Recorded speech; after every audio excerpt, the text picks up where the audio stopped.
আসসালামু আলাইকুম বন্ধুরা, যদি কোনো ব্যক্তি নিজের পিতাকে বাপ না বলে অন্যকে বাপ ডাকে, তাহলে ইসলামে তার কি হুকুম? কঠিন হুকুম।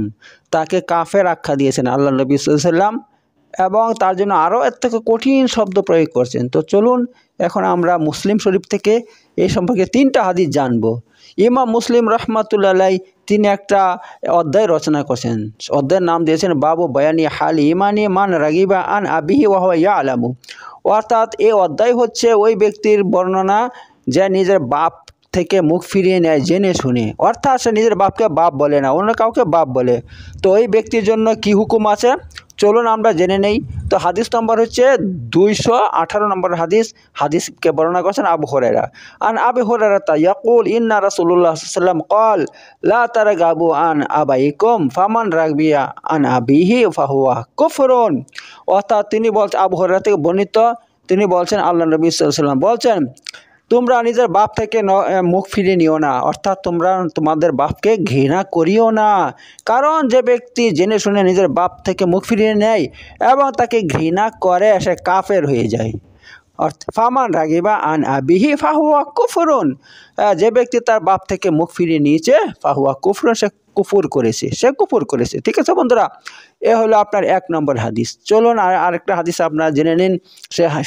সেটা হচ্ছে এই, এটা আন আবি যার আন্নাহু সামিয়া রাসূল সাল্লাল্লাহু আলাইহি ওয়াসাল্লাম ইয়াকুল লাইসা মিন রাজুলিন ইদ্দাআ লিগাইরি আবিহি ওয়া হুয়া ইয়ালামুহু ইল্লা কাফারা ওয়া মান ইদ্দাআ মা লাইসা লাহু ফালাইসা মিন্না ওয়ালা তাবাওয়া মাকআদাহু মিনান নার ওয়া মান দা রাজুলান বিল কুফরি আও ক্বালা আদুল্লাহ ওয়া লাইসা কাযালিক ইল্লা হার আলাইহি। তো এই হাদিসের মধ্যে অনেক কটা বিষয় জানা যাচ্ছে। এটা হচ্ছে আবু যর গেফারি থেকে বর্ণিত হাদিসটা। তিনি বলছেন যে রাসূলুল্লাহ সাল্লাম বলছেন, আমি রাসূলুল্লাহ সাল্লাম থেকে শুনেছি, তিনি বলছেন কি বলছেন, যে ব্যক্তি নিজের বাপকে বাপ বলে না, ঠিক আছে, সে জানে যে তার বাপ আসল বাপকে, সেটা জানে, তারপরে সে নিজের বাপকে বাপ না বলে অন্য কাউকে বাপ ডাকে, তাহলে সে কী করলো? সে কাফের হয়ে গেল। ঠিক আছে। এখন আল্লাহ সাল্লাম তাকে বললেন সে কাফের হয়ে গেছে। আচ্ছা, কাফারা এখানে বলছেন ইল্লা কাফারা, এখানে ইল্লা কাফারা শব্দ ব্যবহার করছেন। আর কি বলছেন, এবং যে ব্যক্তি এই দাবি করে যে সে কি মানে যাকে দাবি করে সেটা আমার বাপ নয়, সে আমার বাপ নয়, অর্থাৎ নিজের বাপকে সে দাবি করছে এটা আমার বাপ নয়, অন্য কাউকে বাপ বলে, তাহলে সে কী করলো? আল্লাহ নবী সাল্লাম বলছেন ওয়ালাইতা বাওয়া মাকআদাহু মিনান নার, সে ব্যক্তি নিজের ঠিকানা জাহান্নামে বানিয়ে নিল। নিজের ঠিকানা কী করলো? জাহান্নামে বানিয়ে নিল। যে ব্যক্তি নিজের বাপকে বাপ বলে না, জেনে শুনে নিজের বাপকে বাপ বলে না, সে কী করলো? নিজের ঠিকানা জাহান্নামে বানিয়ে নিল। আর কি বলছেন, ওমান দার রাজুলান বিল কুফরি, আর যে ব্যক্তি কোনো ব্যক্তিকে কাফের বলে ডাকলো, আওকালা আদুল্লাহ, অথবা হে আল্লাহ শত্রু বলে ডাকলো, ওয়ালাইসা কাযালিক, অথচ সে তেমন নয়, সে মানে সে কাফেরও নয়, সে আল্লাহর শত্রু নয়, ঠিক আছে, তাহলে কি হবে? ইল্লাহার আলাহি, তাহলে এই কুফরটা এটা তার উপরে ফিরে আসবে, যে বলবে তার উপর কুফরটা ফিরে আসবে। ঠিক আছে বন্ধুরা, তো এই একটা হাদিসের মধ্যে কত বিষয় জানতে পারলেন? 3-4টা বিষয়। 1 নম্বর, যে ব্যক্তি নিজের বাপকে বাপ বলে না, তাহলে সে কী করলো? সে কাফারা, ইল্লা কাফারা, আল্লাহ নবী বলছে ইল্লা কাফারা, সে কুফর করলো। এবং যে ব্যক্তি নিজের বাপকে বাপ বলে না, তাহলে কি হবে? তার ঠিকানা কি? ওয়ালাইতা বাওয়া মাকআদাহু মিনান নার, তাহলে সে নিজের ঠিকানা জাহান্নামে বানিয়ে নিল। ঠিক আছে বন্ধুরা, নিজের বাপকে না বললে। আর কি জানতে পারলেন?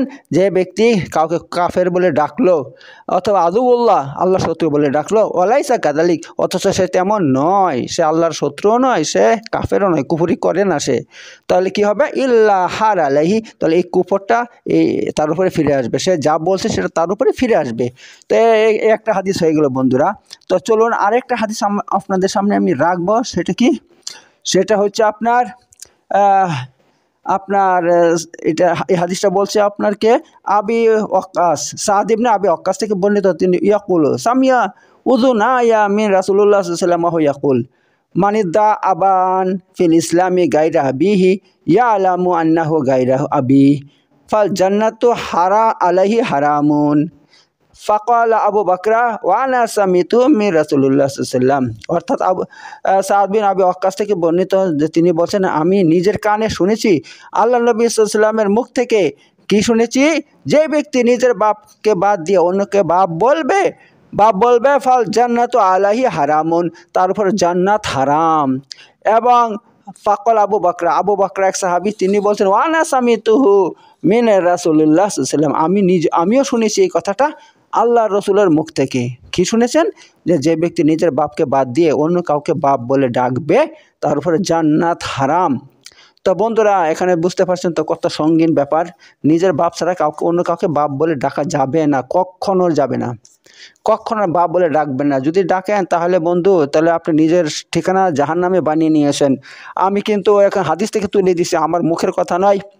তো যেই কথা হাদিস দিয়ে প্রমাণিত সেগুলো মানতে হবে, না মানলে কিন্তু ঈমান থাকবে না বন্ধু। ঠিক আছে বন্ধুরা, এখানে এর মধ্যে কোনো অপব্যাখ্যা করা যাবে না। আল্লাহ এবং তার রসুল যা বলে দিতে সেটাই হক, সেটাই ঠিক। ঠিক আছে, ঈমান তাকেই বলে। আল্লাহ যা বলবে, রসুল যা বলবে, সেটা একেবারে মাথা পেতে মেনে নেওয়া, যে আল্লাহ রসুল যা বলছে আমি সেটা মেনে নিলাম, তাকে ঈমান বলা হয় বন্ধু। ঠিক আছে, আর তার বিরোধিতা করা, এটা কেমন হইতে পারে, এই কথা হইতে পারে না, এই হইতে পারে না, সেই হইতে পারে না, এইসব যদি কেউ বলে তাহলে সে কাফের হয়ে যাবে, সে কাফের হয়ে যাবে বন্ধু। আল্লাহ এবং রসুল যা বলছে সেটা আমরা মাথা নত করে সেটা মেনে নিব, যে হ্যাঁ আল্লাহ তার রসুল যা বলছে সেটাই ঠিক।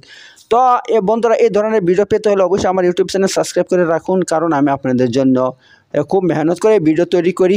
ঠিক আছে বন্ধুরা, আর আপনারা যদি আমার সঙ্গে থাকেন তাহলে আমি অবশ্যই ভিডিও প্রতিদিন তৈরি করব আপনাদের জন্য। ঠিক আছে বন্ধু, তো বন্ধু রাখছি ভিডিও, আবার পরবর্তী ভিডিওতে আবার কথা হবে। আসসালামু আলাইকুম ওয়া রাহমাতুল্লাহি ওয়া বারাকাতুহু।